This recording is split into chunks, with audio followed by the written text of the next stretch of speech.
इस वीडियो में हमारा एक टॉपिक है मैग्नेटिक फ्लक्स। ये क्लास 12th की फिजिक्स का टॉपिक है। मैग्नेटिक फ्लक्स का सिंपल डेफिनेशन है the number of magnetic field lines passing through a surface is known as magnetic flux. किसी सरफेस में से कितनी मैग्नेटिक फील्ड लाइंस पास हो रही है वही क्या होता है, हमारा मैग्नेटिक फ्लक्स होता है। मैग्नेटिक फ्लक्स को हम डिफाइन करते हैं फाई से। इस सिंबल का नाम होता है फाई। इससे अपन मैग्नेटिक फ्लक्स को डिफाइन करते हैं, डिनोट करते हैं। एसआई यूनिट क्या होती है? मैग्नेटिक फ्लक्स की जो एसआई यूनिट होती है वो होती है वेबर। दूसरी जो सीजीएस यूनिट होती है वो होती है इसकी मैक्सवेल। हमें एक फॉर्मूला रिलेशन याद रखना है, एक वेबर में 10⁸ मैक्सवेल होते हैं। ये था बेसिक। अब जरा डायग्राम में आइए। ये जो ब्लू कलर का मैंने सेक्शन मार्क कर रखा है, ये सपोज करो हमारा कोई क्या है, ये हमारा एक सरफेस है। अब हमें पता है जो एरिया वेक्टर होता है वो सरफेस के परपेंडिकुलर होता है। तो इस सरफेस के परपेंडिकुलर डायरेक्शन में मैंने क्या एज्यूम कर लिया, इसका एरिया वेक्टर एज्यूम कर लिया।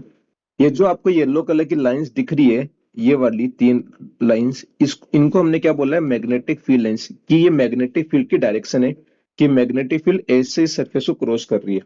और हम मान लेते हैं कि मैग्नेटिक फील्ड और जो एरिया वेक्टर था इसके बीच में एंगल कितना है? हमारा एंगल है हमारा थीटा। देखो मैंने यहाँ पे थीटा नोट कर रखा है। तो फिर हमारा एक फॉर्मूला आता है मैग्नेटिक फ्लक्स का। तो फॉर्मूला ऑफ मैग्नेटिक फ्लक्स क्या होता है? Phi is equals to B vector dot A vector. ये स्केलर प्रोडक्ट है, तो इसका मतलब जो मैग्नेटिक फ्लक्स है वो हमारी कैसी क्वांटिटी? स्केलर क्वांटिटी है।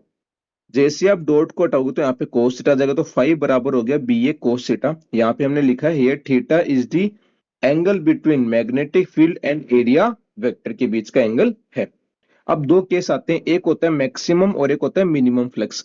अगर मैग्नेटिक फील्ड और एरिया वेक्टर का एंगल 0 डिग्री है तो जो हमारा फ्लक्स आएगा वो आएगा फाई बराबर बी ए कोस 0।